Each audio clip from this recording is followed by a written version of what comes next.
Hello would be agriculturist, एक बार फिर से स्वागत है आपका आपके अपने यूट्यूब चैनल एग्री डॉक्टर में। आई जस्ट होप कि आपकी एमपीपीएटी की प्रिपरेशन काफ़ी अच्छी चल रही होगी। और इससे पहले हमने एमपीपीएटी के सेकंड रैंकर मधुसूदन का इंटरव्यू लिया था, जिससे हम विश करते हैं कि वो इंटरव्यू आपके लिए काफ़ी बेनिफिशियल रहा होगा और आपकी प्रिपरेशन को काफ़ी बूस्टअप भी किया होगा। एंड नाउ हमारे साथ हैं एमपीपीएटी के फर्स्ट रैंकर उदित धाकड़, जिन्होंने 153.67 मार्क्स के साथ में फर्स्ट रैंक को हासिल किया है। तो उदित आज आपको बताएंगे कि आपको अपने एग्जामिनेशन हॉल में कैसे पेशेंसली अपने एग्जामिनेशन को देना है, किन क्वेश्चंस को सबसे पहले प्रेफरेंस देनी है और कैसे आप अपनी प्रिपरेशन को बूस्ट अप कर सकते हैं। तो इन सारे क्वेश्चंस के साथ में अब हम बात करेंगे उदित से। Welcome to agri doctor YouTube channel Udit. Thank you ma'am. And congratulation for getting your dream college. Thank you ma'am. Udit, सबसे पहले हम आपके बारे में जानना चाहेंगे। Yes ma'am. मैम मेरा नाम उदित धाकड़, मैं रायसेन ज़िले का रहने वाला हूँ। मैंने 2021-22 में एमपीपीएटी में 153.6 मार्क्स के साथ प्रथम रैंक हासिल किए। Congratulation Udit for getting first rank also, क्योंकि आई थिंक कि एमपीपीएटी क्लियर करना ही बहुत बड़ी बात होती है और आपने फर्स्ट रैंक अचीव किया तो ये बहुत ही बड़ी बात है। So congratulation and hardly congratulation Udit. Udit, अब हम कुछ क्वेश्चंस के आंसर आपसे जानना चाहेंगे, क्योंकि आपने फर्स्ट रैंक अचीव की है तो ये बहुत ही बड़ी बात है कि आपको ने फर्स्ट रैंक अचीव किया। तो इसके साथ हम आपके साथ बहुत सारे क्वेश्चंस ऐसे हैं जो कि एक एमपीपीएटी एस्पिरेंट की जर्नी में वो जो भी डिफ़िकल्टीज फेस करता है, जो कि आई थिंक आपने भी की होगी।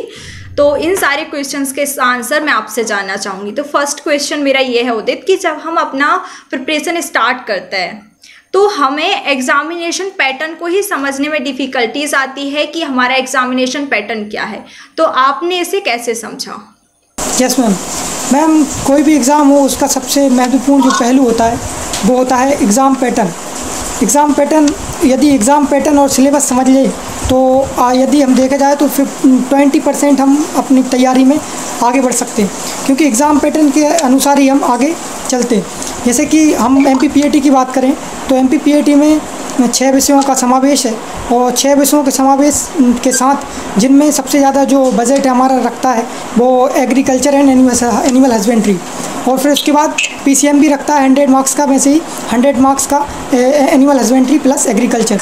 तो हम यदि देखे जाएँ, यदि एक व्यक्ति को सिलेक्ट होना है तो अपने 2 सब्जेक्ट पर फोकस करके ज़्यादा से ज़्यादा, जैसे कि एग्रीकल्चर और एनिमल हस्बेंड्री पे फोकस करके वो पीसीएम भी थोड़ा कम भी पढ़ के अपना सिलेक्शन आराम से ले सकता है। ओके आदित्य, आपने बहुत ही अच्छा बताया। और इसके साथ में एक और क्वेश्चन आपसे पूछना चाहूँगी कि आप पहले आपका 12th में मैथ स्ट्रीम था, देन आपने टर्न होके एग्रीकल्चर को चूज़ किया AG 1 to 3 को, तो इसके पीछे क्या रीज़न था, मैं पूछ सकती हूँ क्या? Yes ma'am. मैम देखा जाए तो मैथ्स केवल साइंस है, लेकिन agriculture science art and business सब है, मतलब इसमें सब चीज़ें मिलेंगी जो मिल सकती हैं। और हम देख रहे हैं कि वर्तमान स्थिति में जो है वो केवल एग्रीकल्चर ही है जो आधारशिला बनी बैठी है। जीडीपी में हो या कोई भी क्षेत्र हो, सबसे मजबूत जो हमारी नींव है, रीढ़ की हड्डी बोल सकते हैं, वो हमारी एग्रीकल्चर है। और यदि एग्रीकल्चर में कुछ करना है, चूँकि मैं भी एक किसान का पुत्र हूँ, तो मैं भी सोचता हूँ कि एग्रीकल्चर में बेस्ट दूँ अपना और आगे सबसे बढ़िया करके दिखाऊँ। ओके, ये बहुत अच्छी बात है कि आप इतनी अच्छी सोच रखते हैं उदित।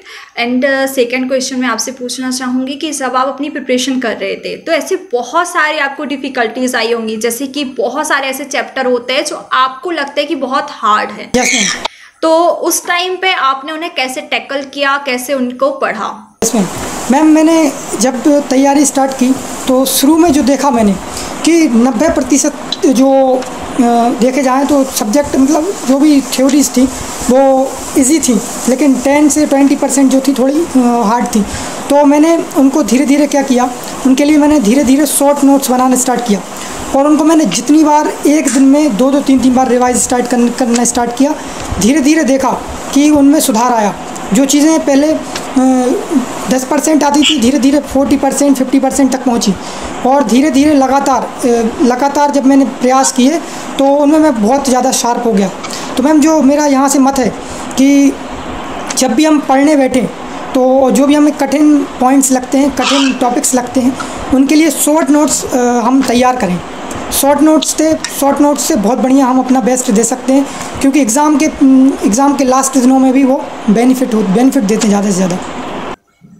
ओके, बहुत अच्छी ट्रिक्स बताई है आपने हार्ड चैप्टर्स को कवर करने की।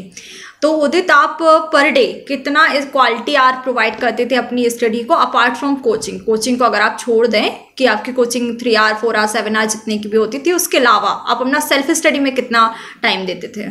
मैम सेल्फ स्टडी मतलब मैंने कभी घंटों में नहीं गिना कि कितनी सेल्फ स्टडी करनी चाहिए। मैंने हमेशा ये सोचा कि अपना बेस्ट कितना दे। तो एक टारगेट सुबह जो अपन ने नींव बनाई थी कि सुबह उठकर अपन को लगभग 2 चैप्टर कंप्लीट करने आज इस चैप्टर में इसको इस टॉपिक से, तो वो मैंने रखा याद।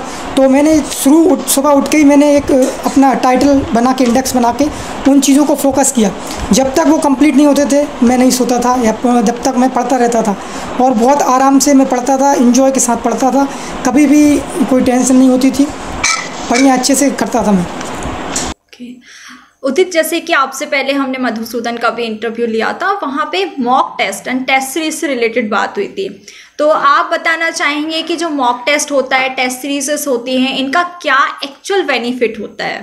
मैम सबसे बढ़िया जो कोई भी एग्ज़ाम का जो मॉक टेस्ट होता है, उसमें जो हमें मिलता है कि एग्ज़ाम पैटर्न पूर्णतः अपन को समझ में आ जाता है। पहली चीज़, यदि एग्ज़ाम पैटर्न समझ नहीं आएगा तो हम उसमें अधिकतम स्कोर करेंगे।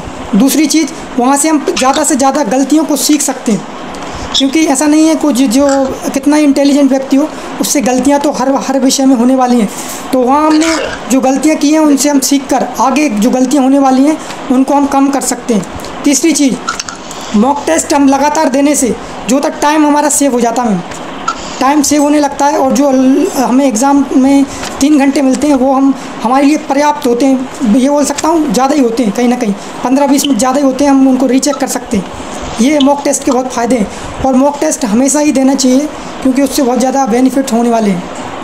ओके, एंड नेक्स्ट क्वेश्चन मैं आपसे पूछना चाहूँगी कि आपका जो सिलेबस था, है ना, सिलेबस अवॉइड हो जाता है क्योंकि आपने मैथ छोड़ के फिर आप एग्रीकल्चर में आए, तो ऑब्वियस बात है आपके लिए सारी चीज़ें न्यू रही होंगी, कुछ फिजिक्स केमिस्ट्री मैथ को छोड़ के ना। यहाँ तक कि आप मैथ स्टूडेंट होने के बाद में आपको बायो भी पढ़ना पड़ा होगा। तो आपने अपने सिलेबस को कैसे कवर किया? आपकी क्या स्ट्रेटेजी थी कि मुझे कैसे अपने सिलेबस को कवर करना है? बढ़िया प्रश्न है ये। चूँकि जब भी कोई अपने एक पार्टिकुलर सब्जेक्ट से निकल के दूसरे सब्जेक्ट में एंटर करता है तो उसके लिए बहुत ज़्यादा कहीं ना कहीं उन सब्जेक्टों में कठिनाइयाँ होती हैं जो उनने नहीं पढ़े। क्योंकि पीसीएम तो मैंने कहीं ना कहीं कर ही लिया था, लेकिन बायोलॉजी, एग्रीकल्चर, एनिमल हस्बेंड्री थोड़ी मेरे लिए उस समय कठिन थी। लेकिन जब मैंने स्टार्ट किया था तो वो चीज़ें कठिन लगती थी, लेकिन मैंने उनको रेगुलर प्रैक्टिस से और हमारे शिक्षकों के लगातार जो प्रयास थे, उनके जो उन्होंने हमें ज्ञान दिया, उनको लगातार अर्जित करके मैंने उसमें बेस्ट देने का प्रयास किया। मैंने सबसे बेस्ट जो काम किया है कि agriculture, animal husbandry and biology, तो उनकी थ्योरी जो है मैंने लगभग जितना हो सका उतनी बार पढ़ी है। जैसे कि किसी व्यक्ति ने ठीक कहा है कि एक बुक को 100 बार पढ़ लीजिए, ना कि 1000 बुक को बार बार पढ़िए। तो ये मतलब है कि एक बुक को 100 बार पढ़ना महत्वपूर्ण है। तो मैंने जो किया है एग्रीकल्चर में और एनिमल हस्बेंड्री में मैंने अधिकतम प्रयास किए हैं, ज़्यादा थ्योरी पढ़ी है, जिससे कि जो भूलने की प्रवृत्ति है वो धीरे धीरे कम होती है। मतलब आप कहना चाहते हैं कि multiple revision is better than the multiple book, है ना? आपने मल्टीपल रिवीजन्स पे फोकस किया जो भी आपके हार्ड सब्जेक्ट थे या जो भी आपके अननोन सब्जेक्ट थे उन्हें कवर करने के लिए। वैसे उदित, हमने बहुत सारी बातें जो थी वो मधुसूदन से ऑलरेडी हम पूछ चुके हैं, तो हम इसमें थोड़ा डिफरेंट क्वेश्चंस के साइड जाना चाहेंगे। जैसे कि एग्जामिनेशन हॉल में जब हम जाते हैं तो वहाँ पे अपना बेस्ट कैसे दें, क्योंकि वहाँ पे सबसे ज़्यादा नर्वसनेस होती है, स्पेशली जब हमें टाइम आता है कि यार बस हमारा एग्जामिनेशन के 2 सेकंड बचे हुए हैं, 2 मिनट बचे हुए हैं, तो उस टाइम पे हम बहुत ही ज़्यादा नर्वस हो जाते हैं, बहुत ही अंडर कॉन्फिडेंट फील करने लगते हैं। तो उसके लिए आप क्या सजेस्ट करना चाहेंगे? ये बहुत ही बड़ा पहलू है। हम देख सकते हैं कि जब भी हम एग्ज़ाम में जाते हैं तो जो चीज़ें आती हैं वो भूल जाते हैं। मतलब बहुत से जो हमारे नुकसान होने वाले हैं वो सब एग्ज़ाम में होते हैं। साल भर की मेहनत यदि 3 घंटे में नहीं दिखाई तो हमारा जो मेहनत करने का है वो सब पीछे हो जाता है। तो ये बहुत महत्वपूर्ण है कि एग्ज़ाम समय में हमेशा सबसे इम्पोर्टेंट है कि एग्ज़ाम समय में जो भी काम आने वाला है वो आएगी।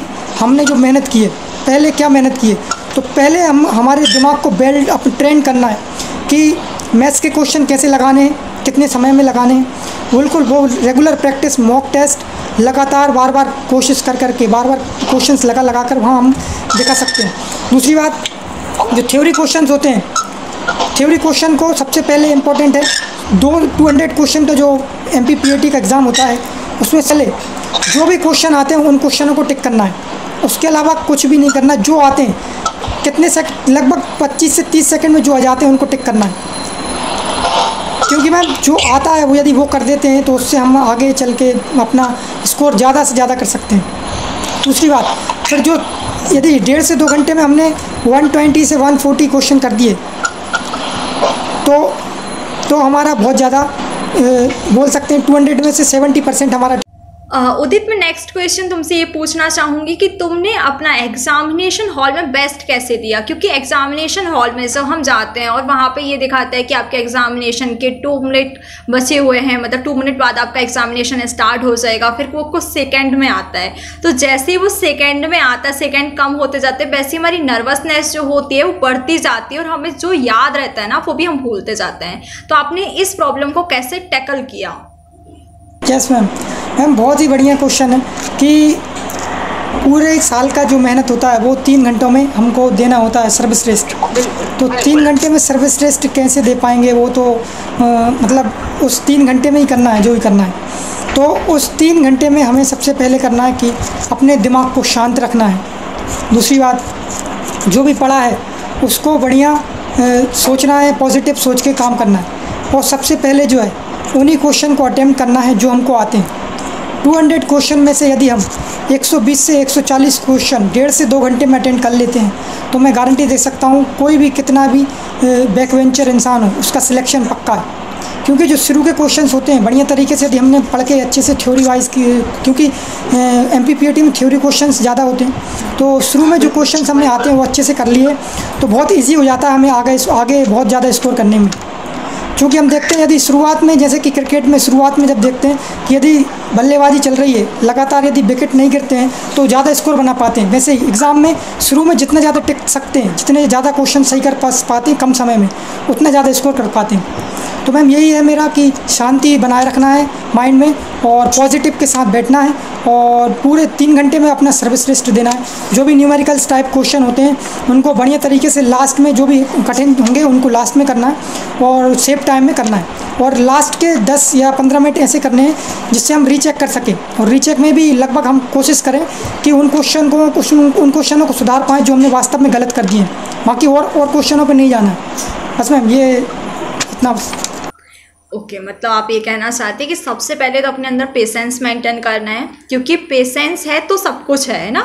और उसके बाद में आपको सबसे पहले थ्योरी पोर्शन को कवर करना है। आप पहले थ्योरी पोर्शन को कवर कर लीजिए, देन आप जाइए अपने न्यूमेरिकल बेसिस जो भी क्वेश्चंस रहते हैं। क्योंकि और यहाँ पे जो MPPAT एस्पिरेंट होते हैं उनके लिए एडवांटेजेस ये होता है कि आप बढ़िया जाके आपको जो क्वेश्चन नहीं आ रहे तुक्का लगा दीजिए, है ना। क्योंकि नेगेटिव मार्किंग है नहीं, आपको 200 क्वेश्चन कवर करने ही करने हैं। अगर सही हो क्या तो आपका लक है फिर तो, है ना। तो ये काफ़ी अच्छी टिप्स बताई आपने। एंड देन मैं ये पूछना चाहूँगी कि MPPAT में सिलेक्शन लेना ही बहुत बड़ी बात हो जा रही है, क्योंकि लोगों के आजकल 1 ड्रॉप हो जाते हैं, 2 ड्रॉप हो जाते हैं, इवन 3 ड्रॉप वाले भी मैंने देखे हुए हैं अपनी जर्नी में। तो आपने सिलेक्शन के साथ साथ टॉप रैंक और टॉप रैंक में भी फर्स्ट रैंकर, तो इसके लिए कुछ बताना चाहेंगे कि कैसे ये हुआ? यस मैम, सबसे बढ़िया जो मेरा एक उदाहरण है कि सबसे पहले जो भी पढ़ते हैं उनके प्रॉपर नोट्स बनाने हैं और अपने टीचरों का जो गाइडेंस देते हैं उस गाइडेंस के साथ चलना है, पहली बात। दूसरी बात, हमेशा एग्ज़ाम पैटर्न को समझना है, ओल्ड क्वेश्चंस पेपर को अधिकतम लगाना, जितना हो सके 20 साल 30 साल 40 साल जितना मिल सके उतना क्वेश्चंस लगाने। तीसरी बात मैम, इन क्वेश्चनों को लगाने के बाद जो भी चीज़ें हमें गलतियाँ होती हैं उनको सुधारना है। मतलब हमेशा जो भी वीकली टेस्ट होंगे या पर डे टेस्ट होंगे, उन टेस्टों में जो गलतियाँ होती हैं उनको सुधारना है, क्योंकि गलतियाँ ही होती हैं जो हमें आगे नहीं बढ़ने देती। यदि गलतियाँ सुधार ली तो ऐसा कोई भी चीज़ नहीं है जो हमको आगे बढ़ने से रोक ले। तो गलतियाँ सुधर जाएंगी तो हम सुधर जाएंगे। तो ऐसा बोलते हैं कि डॉक्टर APJ अब्दुल कलाम बोलते हैं, you can not change your future. मतलब आप अपना भविष्य नहीं बदल सकते, आप अपनी आदतें बदल सकते हैं। मतलब कहने का आशय ये है कि आप अपनी गलतियाँ को सुधार सकते हैं, और वो गलतियाँ यदि आपने सुधार ली तो वो आपका भविष्य बदल देंगी। बस मैं यही। बिल्कुल, ये बहुत अच्छी बात है। मतलब आप ऐसा है कि थोड़ा सा स्पिरिचुअलिटी के साइड भी ध्यान देते हो। Yes ma'am. Okay, and last question मैं ये पूछना चाहूँगी उदित कि ये एक मिसकंसेप्शन है कि कोई भी एंट्रेंस एग्जामिनेशन होता है तो वहाँ पे जो टॉपर्स होते हैं ना, जिनके 98%, 99 परसेंटाइल बनते हैं या फिर 90+ 85+ तो होने ही चाहिए, लोगों का ऐसा रहता है कि सिर्फ वही लोग सिलेक्ट होते हैं। बट एक्चुअल इसके पीछे कुछ और ही स्टोरी होती है। तो क्या तुम ये बताना चाहते हो जो लोग बैक वेंचर होता है ना, तो क्या वो MPPAT को क्लियर करते हैं, और क्लियर करते हैं तो कैसे करते हैं? यस मैम, ये बहुत बढ़िया प्रश्न है। चूँकि लोग यही सोचते हैं कि जो पढ़ते हैं वही, इसलिए मतलब जो ज़्यादा पढ़ते हैं, जो किताबी कीड़ा होते हैं, मतलब किताबों में ज़्यादा होते हैं। तो ऐसा नहीं है कि किताबों में होना चाहिए, किताबों में होना चाहिए, लेकिन इतना होना चाहिए कि वो हमारे लिए उतना अपने माइंड सेट हो सके उतने हिसाब से। बाकी ये बता सकता हूँ कि जो भी बैक वेंचर होते हैं वो MPPAT बहुत आराम से क्रैक कर सकते हैं। उनके लिए कुछ भी नहीं है। सबसे पहला है कि सिलेबस बढ़िया अच्छे से समझ लेना है, और जो भी उसके इजी चैप्टर्स हैं उनको बढ़िया कवर कर लेना है, ठीक है। और दूसरा, उसके बाद जितना हो सके उतनी MCQ लगानी है हमको। जितनी MCQ लगाएंगे, हम देख सकते हैं कि MCQ लगाने से हमारा जो एग्ज़ाम में जो अपन देते हैं 4 ऑप्शंस आते हैं, उनको क्लियरिटी, उनमें क्लियरिटी आती है, ज़्यादा सही क्वेश्चन होते हैं वहाँ से। तीसरी बात कि जो बैक वेंचर होते हैं वो टेंशन करते नहीं। पहले तीसरी बात, वो सबसे अच्छी चीज़ होती है, वो उनके लिए एक पॉजिटिव पॉइंट है। उन चीज़ों को लेके वो आगे बढ़ सकते हैं। और बाकी बैक वेंचर भी ऐसा नहीं है, बहुत सारे बैक वेंचर हैं जो बहुत आगे तक बढ़े हैं और बहुत बड़े आदमी बने हैं। तो कोई भी व्यक्ति केवल बैक वेंचर, ज़रूरी नहीं है कि बैक वेंचर नहीं होता सिलेक्ट, कि या टॉपर ही जो पढ़ते हैं वही फर्स्ट रैंक लाते हैं। फर्स्ट रैंक कोई भी ला सकता है, बस उसके लिए प्रॉपर मेहनत करनी है और धैर्य रखना है, ईश्वर पर विश्वास रखना है, अपने गुरुओं पर विश्वास रखना है। और मैम ये बता सकता हूँ, इसके अलावा भी एक पॉइंट है जो बताऊँगा मैम। आजकल वर्तमान में जो है वो सोशल मीडिया का बहुत ज़्यादा ज़माना है मैम। सोशल मीडिया का जो ज़माना है, सोशल मीडिया के इस ज़माने में हमें सोशल मीडिया का बिल्कुल सदुपयोग करना है। क्योंकि थोड़ा दुरुपयोग भी होता है, ऐसा नहीं है, लेकिन जितना हो सके उतना सदुपयोग करें। तो सदुपयोग के लिए हमें ये रखना है कि यूट्यूब पर जो भी एग्रीकल्चर से रिलेटिव जो भी बेस्ट चैनल्स हैं, उन चैनल को फॉलो करना है। और जब भी हमें फ्री टाइम मिलता है, उस फ्री टाइम में हमें उन चैनलों की वीडियोस देखनी है और बढ़िया अपडेट रहना है। कोई भी यदि नोटिफिकेशन आती है तो उस नोटिफिकेशन के प्रति अपनी सहानुभूति के साथ आगे बढ़ना है। और यदि इन चीज़ों पर हम विशेष ध्यान रखेंगे, और यदि हम इंस्टाग्राम, फेसबुक की बात करें तो वहाँ भी बहुत सारे एग्रीकल्चर सेक्टर हैं, ग्रुप्स बने हुए हैं। उन ग्रुप्स में हम बहुत सारी MCQ देख सकते हैं, टेलीग्राम से बहुत सारी MCQ देख सकते हैं। इन सभी चीज़ों को मैंने अपनाया है। तो लोग बोलते हैं कि सोशल मीडिया का ज़माना है, गलत इफ़ेक्ट पड़ता है, ये वो, ऐसा कुछ नहीं है। थोड़ा गलत इफ़ेक्ट पड़ता है, कहीं ना कहीं हानि है, लेकिन उसके लाभ भी बहुत ज़्यादा हैं। तो लाभ ये से ले सकते हैं कि हम उन चीज़ों को फ्री टाइम में उसको यूज़ करें और अपना बेस्ट दें। जो चीज़ हमको शायद क्लास में समझ नहीं आती, वो हम थोड़ा सा यहाँ इधर जाके, ऑनलाइन के ज़माने में जाके उनको ईजी कर सकते हैं। बिल्कुल बिल्कुल, बहुत अच्छी बात बताई है आपने। क्योंकि आजकल सोशल मीडिया बहुत डिस्ट्रक्टिव भी है और बहुत क्रिएटिव भी है। It's totally depend on you, है ना, कि आपको कैसे यूज़ करना है, कैसे उसे मिसयूज़ करना है। क्योंकि कोई भी चीज़ अच्छी या बुरी तो नहीं होती, वो सिर्फ आप पे डिपेंड करती है कि आपको उसे अच्छी तरीके से यूज़ करना है या बुरे तरीके से यूज़ करना है। इसके साथ साथ एक जो मुझे बहुत ज़्यादा ही क्वारीज आती रहती है कि मैम हम कैसे टेस्ट सीरीज़ लगाएं, कैसे टेस्ट सीरीज़ को कहाँ से टेस्ट सीरीज़ लेना। तो इसका आंसर भी उदित ने बहुत अच्छे से दे दिया है कि चलो, अगर आपके पास में कहीं से टेस्ट सीरीज अरेंज नहीं हो रही हैं तो आप 30 से 40 साल के जो भी ओल्ड क्वेश्चन पेपर है MPPAT के, वो लगा लीजिए। तो टेस्ट सीरीज आपको ढूंढने की जरूरत भी नहीं है ना, क्योंकि ये एक ऐसी क्वारीज है जो कंटिन्यूसली मेरे पास आती रहती है इंस्टाग्राम के थ्रू या फिर व्हाट्सअप के थ्रू कि दीदी ये प्रॉब्लम आ रही है, मैम ये प्रॉब्लम आ रही है। तो ये बहुत ही अच्छा सोल्यूशन है कि अगर आपको नहीं मिल पा रही है, कोई कोचिंग नहीं मिल पा रहा है कहीं से भी आपको टेस्ट सीरीज वगैरह, तो आप ओल्ड पेपर्स लगा लीजिए ना। आपको बुक्स वगैरह भी आती है जिनमें ओल्ड पेपर्स रहते हैं, तो आप उन्हें प्रेफर कर लीजिए। Yes ma'am. Thank you so much Udit for your valuable information. क्योंकि आई जस्ट होप कि आपने जो एग्जामिनेशन हॉल से रिलेटेड जो भी प्रॉब्लम्स को यहाँ पे टैकल करने का सोल्यूशन बताया है वो काफ़ी हेल्पफुल होने वाला हमारे व्यूवर्स को। क्योंकि एक पॉइंट ऑफ टाइम आता है जब हम खुद ही सेल्फ सफिशिएंट हो जाते हैं अपनी प्रॉब्लम्स को टैकल करने के लिए, लेकिन 12th के बाद में ही MPPAT देना होता है, तो उस टाइम तक हम इतने कैपेबल नहीं होते हैं कि हम अपनी प्रॉब्लम को टैकल कर पाएँ। तो आई जस्ट होप कि आपने जो भी ये सारी इन्फॉर्मेशन दी है वो बहुत ही ज़्यादा हेल्पफुल होने वाली हमारे व्यूवर्स के लिए। और हम विश करते हैं कि जैसे आपने इस टाइम पे फर्स्ट रैंक 153.67 के साथ में फर्स्ट रैंक को अचीव किया है, ऐसे बहुत सारे स्टूडेंट आए जो कि first rank, second and third rank लें। Thank you so much Udit. Thank you ma'am. I just hope कि आपको MPPAT के लिए जो इंटरव्यू सीरीज चल रही है एग्री डॉक्टर यूट्यूब चैनल पर वो काफ़ी बेनिफिशियल होगी। अभी हमने MPPAT के first ranker and second ranker का इंटरव्यू लिया है। अगर आप इन दोनों इंटरव्यू को देखते हैं और इन दोनों इंटरव्यू के क्वेश्चन को कंपाइल करते हैं तो आई जस्ट होप कि आपके 70 to 80% जो भी आपके डाउट हैं वो क्लियर हो जाएंगे और इससे आपकी MPPAT की प्रिपरेशन भी काफ़ी बूस्टअप हो जाएगी।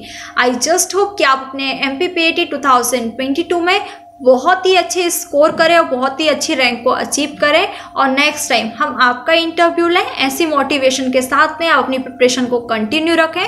और अगर इसके बाद भी आपको कोई भी क्वारीज है किसी भी एग्जामिनेशन से रिलेटेड तो आप हमें हमारे टेलीग्राम, इंस्टाग्राम, व्हाट्सएप पर भी कांटेक्ट कर सकते हैं। Thank you so much for your view.